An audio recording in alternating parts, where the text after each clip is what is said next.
Hello, welcome to the Parenting Program Show. I am your host, Jeremy, the Kung Fu Guy. I am a force of nature, married to another force of nature. Her name is Autumn, and we have two amazing, explosive balls of energy called kids. I am a speaker, teacher, author, catalyst, and Kung Fu master, here to help you empower your kids to speak up and own their voice. We're going to unlock and remove the chains of childhood that seem to hold us from our destiny with the tools to have inner strength, confidence to speak up, be heard, and be understood. Let's go play. Game on, yo.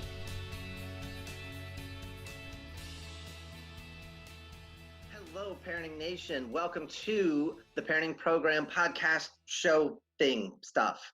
And today I am super excited. We are joined by Jim and Jamie Sheils, and we are going to talk about kids empowerment. We're going to talk about helping your kids find their voice, some tactics, some strategies, some really good tips. And you're going to want to listen in. And if you don't know, and I don't know how you couldn't, Jim's best-selling book is on the family boardroom and how to have family board meetings to really get connection and get understanding, get on the same page. And you do it professionally, why not do it at home and transform what you're doing in your home with your kids? And then Jamie has a huge background working with families and kids in a professional educational setting, the Waldorf structured schools as well as the Montessori schools. And together they blended not only their businesses, they blended their lives, family of 6, so 4 kids, 2 adults. And you're going to want to listen in because we're going to have some great information today. And with that being said, ladies and gentlemen, welcome to the program. Thank you so much. Thanks for having us, Anthony. So I have a question, just to get us started. How did the two of you meet? Like, how did the two of you, was it a professional setting, a personal setting before all the fireworks and the amazingness? It was a personal setting. She was out with her whole family on her birthday, and it's this little restaurant pub at the beach. It's kind of called a bad wedding spot because it looks like a bad wedding. And she was there with her whole family, and I saw her, and I walked up and did the cold call to her and just introduced myself. We had a conversation, and we've talked every day since. Yep. Nice. So what is it that drew you to him and you were like, hey, I got to talk to this guy again? Well, he often calls me woo-woo. I'm a little intuitive and spiritual, I guess, for lack of any better term, but I knew his eyes, as strange as that sounds. Of course, he was good looking and charming. We didn't speak for very long that night. I was playing the tambourine with the band, and like a song was coming on, and I had all of my relatives there. It was just it wasn't awkward somehow, but it should have been. But leaving him, it was like I knew something was different, and it was really interesting. And it was different for him too, because I broke a couple of the rules that he had on dating. So I had children and I had tattoos. So oh my goodness, you rebel. So yeah, it was just interesting. It was just it was kismet. It was like a knowing. Nice. My wife and I, we both broke each other's rules. I'm too old for her and she's way too young for me. But we met, and 6 months later we were married. So, when it happens and you know, so. Yeah. So I had gone, I don't even remember what it was. I had gone on a bad date on August 17th, 2003. And I came home and sat at the little desk in my bedroom and pulled out a sheet of paper and just, it's weird because people say get clear on what you want, but I just wrote out this, not from a point of ego, just intuitively, this is what I see, working for me and really being what I want. And when I proposed to her, 8 years later, I gave her the note and I said, hey, I wrote you this 9 years ago. And she said, we've only been together a year. And I said, well, read it. Yeah. And it was her to a T. So yeah, certain things I think line up. So somehow we already knew each other, I guess.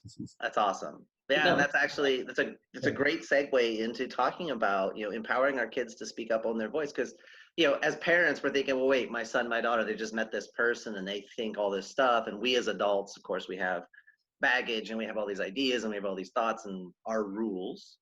So how did the two of you blend your businesses? And then why are you so empowered and excited about working with families?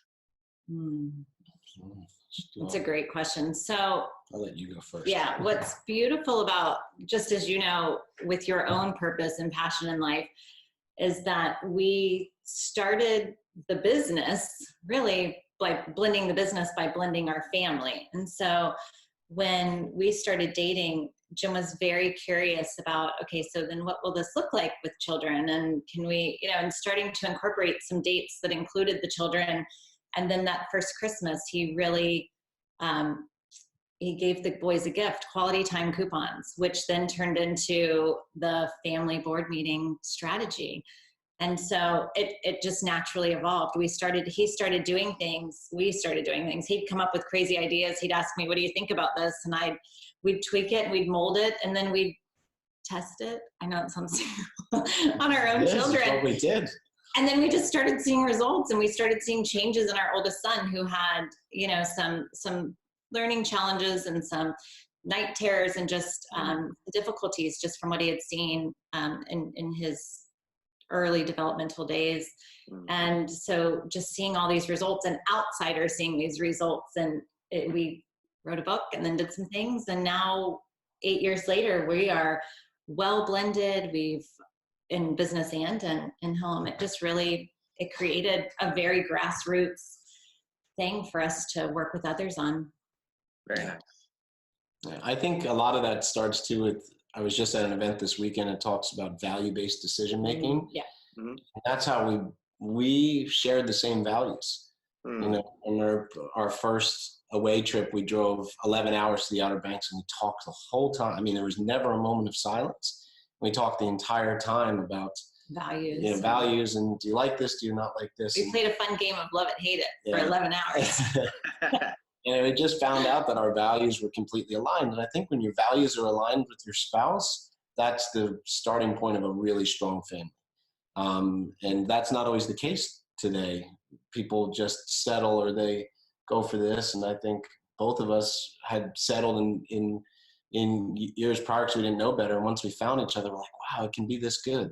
It can Absolutely. be this good to share our values, and it's a trickle-down effect to your kids. When you share those values and you stand steadfast together, it makes the family stronger. A lot of kids will try to divide the parents and this and that, and her and I stand shoulder to shoulder on everything. It's just how we're made. That's our deepest values, and so that gives natural strength, I think. And those values, we do teach those to our children. So our children know what our family values are. We've created our family values with our children. We actually have a core values, core values discovery exercise that we do with other families and in workshops. And of course, we've done it with our own family. And so it's really important when you all agree on those core values, then you have a point of reference to come back to and say, yeah, but we said we're a drug-free family, or yeah, we said quality time is important. So get on over here, let's hang out, whatever it must be. Service and contribution is important. So this is what we're doing. We're going to go serve on Thanksgiving, or whatever it may be. Adventure. We're getting in the RV for 6 weeks. Let's go. Oh, okay. But it works both ways. So it works both ways, because the boys have a tendency to like to jump off of bridges and all in different countries and in all sorts of. Let's clarify this. Jump off bridges over water. Fun jumps. That's what a bridge is, right? Well, with bungee or with parachute? No. Just free jump. No. I mean, it's not. Just dive in the water? Yeah, cliff jumping. Yeah, low bridges, whether in the Caribbean where there's popular spots to jump off. Right. Where some parents are like, no, we're not going to let you do that. We're like, but they remind me, swimmers, Mom, adventure is one of our core values. We can jump off of bridges. Yeah. So we're not talking Golden Gate here. We're talking 20. We're talking like 16-year-olds jumping off of bridges. Yeah. Right. Just keep them away from the paragliding suits. Just keep them away from that. The reaction time is so short, and the margin of error is a problem. Yeah, we've seen those. We're not. Yeah. We like surfing and snorkeling and fishing, and those are kind of calculated risks, I guess. Right. Exactly. Rides. You can control the variables. Yes. Slightly. Little more. So. Yeah.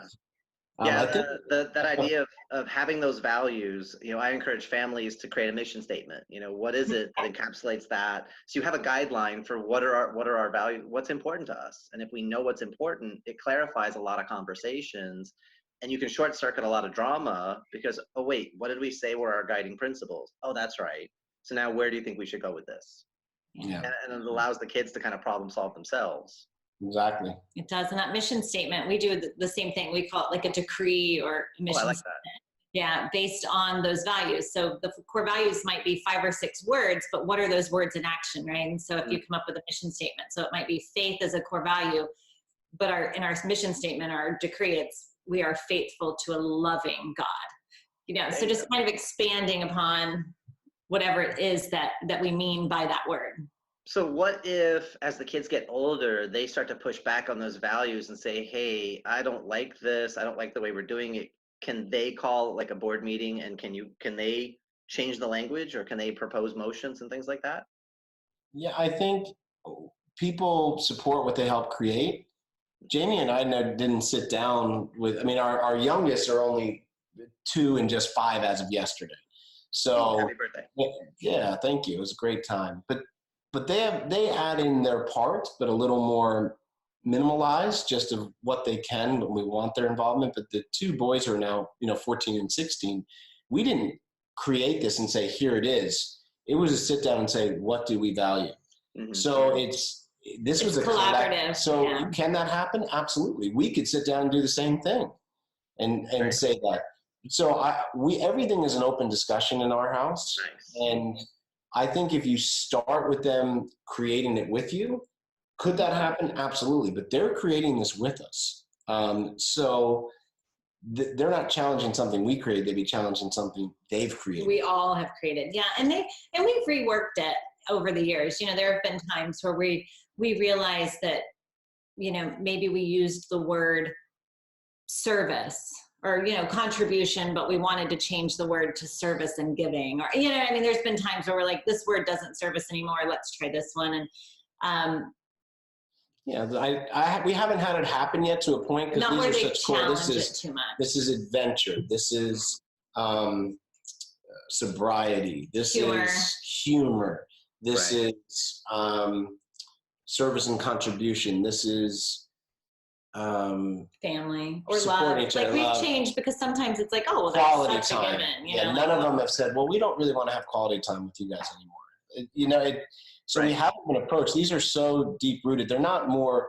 These are very, very, foundational things that are part of our values. It's not like we go here to this restaurant once a month. Yeah. That's not really a core value. That's maybe a value or preference, but not a core value. Yeah. So honestly, we had probably an hour and a half talk last night with our older boys. We have like a weekly meeting. Yeah. And anything can be brought up in these weekly meetings. And so that would be a good time that maybe the boys, if they were having a hard time with one of our values, or even they're welcome to challenge us and say, hey, mom and dad, you're really not living up to your values. And that's what we want to empower them to do, is to be able to call us out and themselves out. Yeah. So you were going to say about our talk last night in family meeting. Yeah, it was just a really deep talk. And we discussed last night where we want quality time, and something Jamie has taught me, and we've been teaching other families now, is this awfulness of overscheduling. That somehow the first world has bought into this. The way to have a successful family is to overschedule your kids from dawn till dusk. Right. And it doesn't allow for space or boredom. And we made sure the boys, there's been times Jamie and I have overscheduled ourselves. And like one of our teams was going through something. We're like, gosh, I thought we talked, we do this. And they had said, because everyone says, oh, teens are so selfish. Well, we've seen both sides, because they've actually said, yeah, I was struggling a little with this, but you guys are working so hard. You're busy and you're working so hard for us. I didn't feel right coming to you. You've got so, on your plate. I didn't want to be a bother. Yeah. So if we set that habit or value of overschedule, I mean, it almost sounds silly. My core value is overschedule, but so many people set that value without even knowing it, and you all have to watch for it. So we're continually trying to shed things out of the way to make room for what's most important. Because what Jamie taught me it was one of the most powerful things from her Simplicity Parenting coaching was boredom for our kids is not a bad thing. It's actually a gift. That's when creativity comes about. That's when clarity comes about. And you I can think process and digest everything that you've seen and read and heard and whatever's going on inside you. Yeah. So we've been challenged on values we've set, like Jamie said. I guess that's where this roundabout came from, by our kids. Wow, we are getting too busy. What do we need to share? And so that's been a good thing. So, but I think if you allow them to help create it from the beginning and allow to open discussion on it, then there might be some changes, but the core stays strong. Nice. And that's what this is all about. You know, from your trainings that everything physically comes from your core, right? And so it makes sense that everything in your family and mentally and emotionally can come from that, from the same word, the core. Absolutely. And to go back and touch on that idea of the boredom, it's like in a perfect economy, everybody has a job. No, because in a perfect economy, everyone has a job. There's no room for new opportunities. There has to be some level of unemployment so that there's freedom to be creative and to open up new things. Yeah. So it's counterintuitive, and the human heart part of it says, well, no, everyone needs to be taken care of. Everyone needs to be provided for. But you got to leave that wiggle room in that space. And so with our kids, if they're never bored, they don't learn how to handle that and then go stand in line at the BMV. And discomfort is powerful too. Yeah. Yeah. Well, I had a family that came in and they had a 6-year-old who was doing horseback riding, violin, swimming, tennis, gymnastics. And then they wanted to add martial arts because part of my life is a martial arts instructor. Yeah. And it was a 6-year-old project. It wasn't a human being. And I was like, when did they get to be a kid? And the parents just kind of blinked at me because where I live, some of the families are new money and it's like, oh, I want my kid to do everything I was denied. And that's a great intention. Yeah. But at the same time, they're 6 years old. You're going to blow them out. And then by the time they're 13, 14, they're burned out and they don't want to do anything because they just want to be. Yeah. Like in music, it's not every note, it's the silences too. So in life, we got to have those silent moments. So yeah, we have 2 exchange students living with us. And we schedule time where we're not doing anything. It's family availability, but it's veg. You gotta have that. Yeah. We do one of our biggest concepts that's really taken on is we do something called intermittent tech fasting.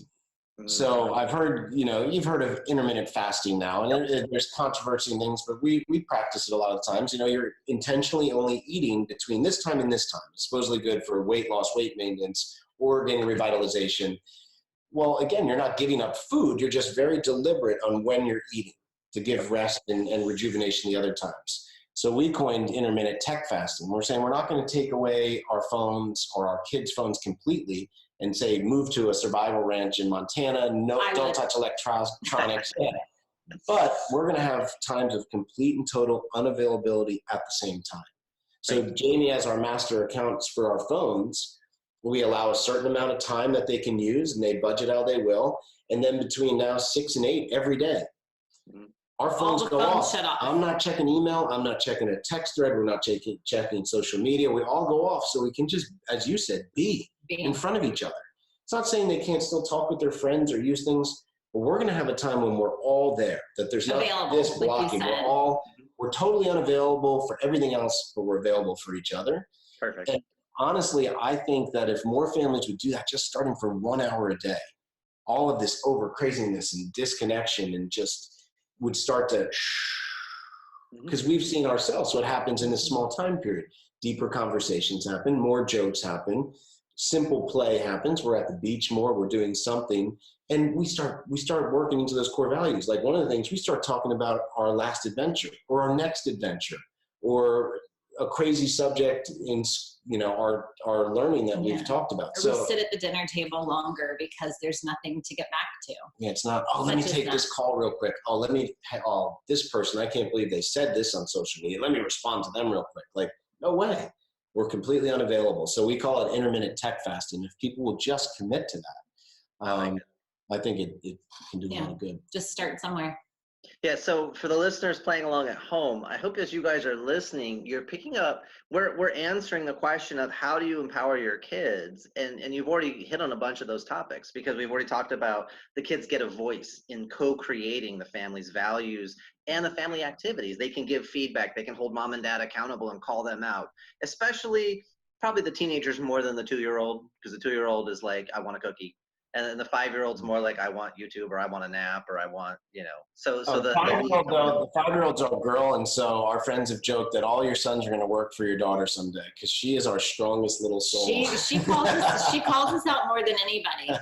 Daddy, look at me. Daddy, I'm talking to you. No, what she said one day was, Daddy, listen to me with your eyes, because I was texting something, and it was like, whoosh, that cut me open, and I forgot that. So yeah, I teach my students we listen with our nose, because then you get both eyes and both ears. And when you're working with a group of kids, you say everybody listen. You of course, we all know we listen with our nose, and the kids are like, no, we don't. And I'm like, hold on a second. Now, how many eyes do you see? How many ears do you see? Am I going to get stuff, or am I going to miss stuff? Good. That's really good. That's a great one. Yeah. So we listen with our nose, because then you get everything. So yeah, but it's a deliberate cultivation, and like you said, with the tech, it's very easy to get distracted. It's, oh, hold on one second. And so it's making sure you give that full presence, because when you give it to them, it's easier for them to give it back to you, because you're modeling it, and there's a consistency there. Exactly. Which is just fantastic. A couple other things you guys have touched on, allowing a 14-year-old to jump off a bridge, a 16-year-old jump off a bridge. Well, yeah, we did our due diligence, and we trust their intelligence to a point. And we also, it's a place they're not randomly finding bridges and then going, hey, watch this. So you're going places where other people are. It's been vetted. So again, that it ties in those family values you guys have defined, and then you're giving them access, you're giving them agency to start controlling their lives and face their consequences. Yeah. So what's one situation where your kids, like, they tested you and you came out the other side with a new appreciation of each other? Has that happened yet? Oh, it happens a lot. Not a lot, but it's happened because now we have 2 teenagers, and I think we made it. We had our first something with our first teenager, and I think we were like, whew, all right, we got this. And then our second teenager did like his first teenager thing, and I was like, they're different teenagers. They have different shit that they're going to do. Like, it took me a minute, because I thought we made it through the first one. I'm like, we got this. And I think maybe every parent feels that way. Like, you make it through one and you think you're a pro, but we kept having children. And like, so now we're completely, we got to keep reinventing. And so what we established in that first time that we had a little bit of a struggle, a fall off of core values, and I don't know that I would ever call it trouble, it sucks and they are in trouble, but it's more of that disappointment or that falling off, and it really is a time in which we come even closer together as a family, because we assess everything and we don't do anything in the dark. So whatever happens with one child, we're all in it. So we have a family meeting, we're all sitting there. If it involves neighbors or teachers or school, or like, nothing happens in the dark in our family, because I think it's important for everyone to have an awareness of what is happening, and to learn from each other, and to weigh in and to say, this is how I feel in this moment, or, how did this affect you? And that way we all get to hear. And it goes, again, it happens with our children, but it happens to us too. So, in a family meeting, one of these times our children were,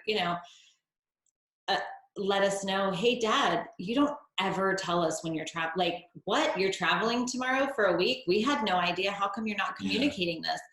And so that would be, a lack of communication on our part that we really had to address and to apologize for. That's one of Jim's biggest things, is where he tells people, take a moment to apologize if you've done something, like, model the behavior you'd like to see. So the same way that, we go into the children and hold them accountable, we want it to go both ways. So anytime someone's in trouble, we can also be in trouble. And so we just openly communicate. What were you going to say? I was going to say, kind of hit on it, but the best thing I think you have to do is you have to be just planting seeds. And then look, those values and everything, we see a line. There's a line. They're going to fall off the line. They are. They're kids. Unless you're completely control them and it gets really ugly years down the road when they finally get freedom, I think if you give them some space, they're going to fall off the line. But how far off the line? And that's what we've told our kids. Look, you're going to mess up. You're going to do things. Here are the values and things. You're going to fall off the line. We just don't want you falling too far off the line. And for them to be aware that when they fall off, that they've fallen off. I think is huge too. Just having an awareness like, Yeah. yeah, I messed up. It didn't feel good. This sucks, you know? So, yeah, I think it's that open communication. We're just completely always planting seeds. I think two of the best things Jamie and I have done is I've seen a lot of entrepreneurs and business owners, they work really hard. And sometimes without knowing it, we think that gives us immunity from a simple thing like apologizing. Like, well, yeah, I might have lost my temper. Or, yeah, I might have been unavailable. Almost like you're entitled to it. Like you're almost entitled, but I don't need to apologize. You know how hard I'm working for you? That's the worst thing to do. It's this entitlement, or this, like, you think you have immunity and you don't. And then the other thing that I've done, and this is where a lot of parents struggle, and you know, seeing your story, I really appreciate how you laid it out, because everyone knows the hero's journey. Every hero, I mean, Napoleon Hill talked about that. The people who have really accomplished have had great adversities, have had great failures and challenges and downfalls. Failure is a great lesson. Yeah, and some reason now, I don't know if it's the social media or this, we try to just show the good stuff. And with our children now, I always tell them, I will always tell you bad jokes, but I won't lie to you. And so I tell them the truth. If I got in trouble of the things that I went through when I was their age, and that, I'm not going to lie and say, oh no, I was perfect. Oh, I never got in trouble. I didn't. Then you're telling them to live up to something that's not true. Right. So we're just brutally honest with them, where people are like, oh, I'm not going to tell them that. And we go, so you're going to lie? Isn't that what we're trying to teach them? Honesty? Yeah, that they're living up to honesty. So I just always we've really strived for telling the truth. Yep. Whether it's uncomfortable or not. But again, if we, the more we do that and we try to just keep honing back to that core values thing, yep, we're not perfect, but we're seeming to bridge our imperfections better and better. Right. It's the idea, you're not perfect. You are in a process of perfection. So it's the idea you wiggle and you wobble, and you know, the airplane is on autopilot. It's off track 99% of the time. Yeah. It's perfect on takeoff, perfect on landing, and it's jacked up everywhere else and course correcting. Yeah. Part of life. And when you deny your kids that freedom to have to course correct, it's not real. They're just following a pattern that they've been given. And then when they get tested by life for real, and mom and dad aren't there to course correct, kids are going to crash. And that's, I think, what's happening a lot is this lawnmower parenting, bulldozer parenting, helicopter parenting.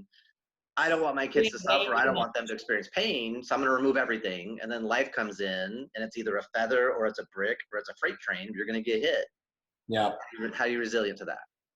Exactly.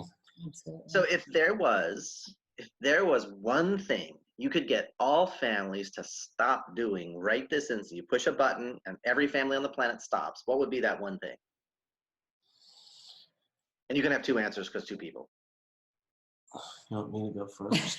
I'm drawing a blank, so yes. Well, to stop doing. I mean, overscheduling is huge. You know, simplifying your life, which means everything from overscheduled to over purchasing to over attiring, you know, buying too many clothes. I mean, we just have a constant abundance of choices, and it's leaving our children completely paralyzed, right? Mm-hmm. There's so much anxiety. Well, what do I do now? And where am I supposed to be? And what is and it's just, it's too much. And we are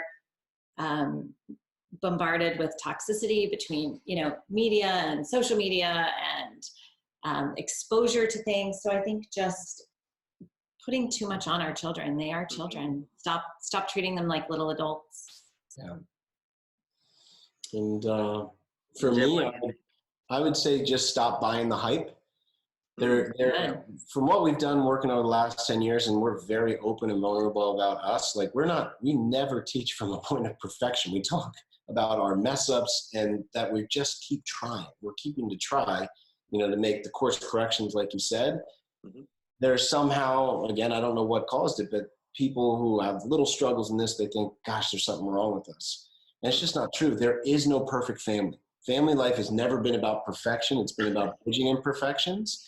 And the sooner we get that mindset straight, that there is no perfect family, that's like a mirage of like a half-hour TV show, that people will go, okay, we're normal. Okay, yeah, we have some things we can work on if we keep trying, but just get rid of this, oh, but that family's perfect, that family's perfect. You know, or my kid has to be better than those children. Yeah, the comparisons and the perfection syndrome. If you'll just drop that, if you just drop it and know that it is a complete lie. I mean, with working with families now for a long time, we've gotten to work with some pretty high profile families behind the scenes. There is no perfect family. Nope. Where they have the perfect image or the most money or there's just not. And that's not what it's about. So I think if people get that straight, they'll stop with that type of mindset and filter that they need to be perfect and they're comparing themselves. That can go a long way. Nice. To go to Jamie's point on the overchoice, we were a military family and we lived in Turkey and Saudi Arabia back in the 70s. Wow. And when you go buy peanut butter in Turkey at the military exchange, there's one peanut butter, so you buy the peanut butter. When we got back here to the US, my mom went to the grocery store and there's 25 different peanut butters. She didn't have a panic attack, but she got overloaded, didn't know what to buy, couldn't make a decision, and literally just left the cart and walked out. Because how do you buy the right peanut butter when there's high sugar, low sugar, natural, separated, machine processed, there's all these different brands, and there's so many things coming at you, you're trying to find the best. It's overload. And that's, we live in a world now, especially first world, we have so many choices and so many options. What's the right thing to do? Well, there's actually 87 right things to do. Yeah. But unfortunately, our children and families don't think that there's 87 right ways to do things. They think that there's one, and that whatever they choose won't be the right one. And that's really unfortunate for our children and our families. Yeah. Mm-hmm. Sure. Absolutely. So if you could give one tip for families to do with their kids, I think you've given a bunch of stuff, a lot of great value and a lot of good ideas, and people should obviously go get your book, go to your seminars, get more hands-on with everything you presented today. If you could say just one thing, most key critical, do this thing and everything changes, what would be that? I know for me. Go ahead. I mean, shot up right away. Get one-on-one. You gotta separate. So I think we'll stand united on that. One thing we've learned, and has been one of our strongest principles that's made the most difference for other families and our own, is you gotta separate the parts to strengthen the whole.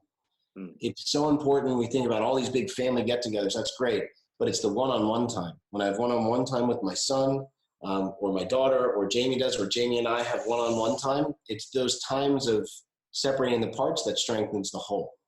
Everyone gets stronger and more in sync when we spend one-on-one time. So we are constantly setting and scheduling one-on-one time with each of our children and with each other. It is incredible what that one principle does.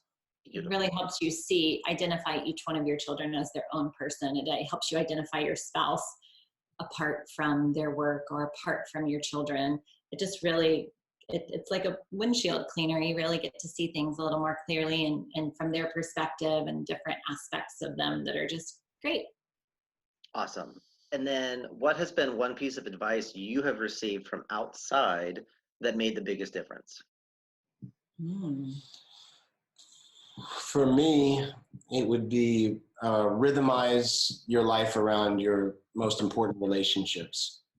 And that was advice of a mentor. So we have date night every Thursday, 5:30 to 8:30. We have Sunday meeting. The family board meeting strategy was halfway born out of that one thing. But if you set very clear rhythms in your family life, that can make just such a difference. Yeah, and it's those boundaries, right? So for you, having things like when you're home, when you're at work, you're at work.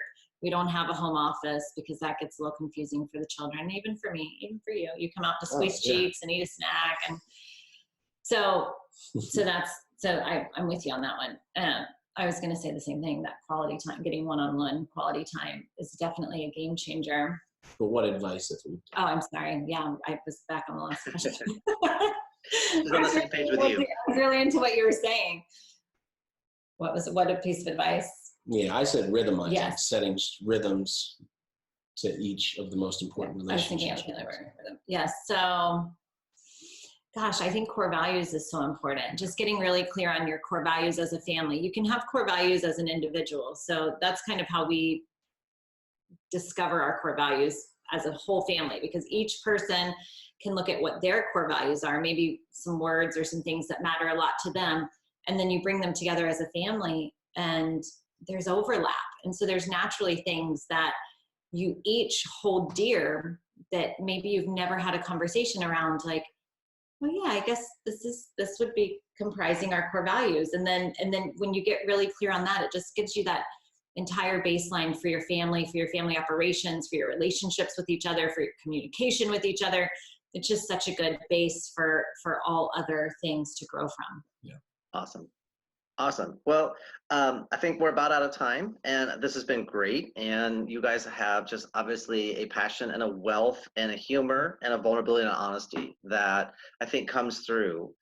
One thing I heard as I'm listening to you with me, and this is the first time we've talked, the biggest thing I think that underlies everything as a structure for the two of you is time integrity, because you guys are constantly like schedules and rhythms, and this idea of flowing through time. You both are very conscious of making things a priority through action.